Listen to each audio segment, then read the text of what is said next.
How to add social media buttons in Capcut video editor. Hello everyone, my name is Smile, and in this video I'm going to show you how you can do this. So to know how you can do it, watch this video till the very end. So start by opening your Capcut video editor, but make sure that you have installed and updated the latest version of Capcut on your device. For that you need to go on the Google Play Store. On the top search bar you can simply search for Capcut. And after searching for Capcut, make sure that it is installed and updated to the latest version. After making sure, just open it. Choose one video or photos that you want to add the template on. Now after that, go back to the home section. Now add the text option. Scroll on the right side and add the text option template.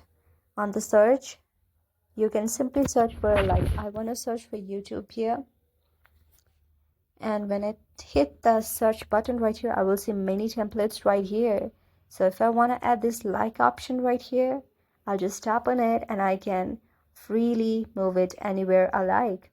So after moving it and also editing all the videos, I can export the videos in the Capcut video editor just like that.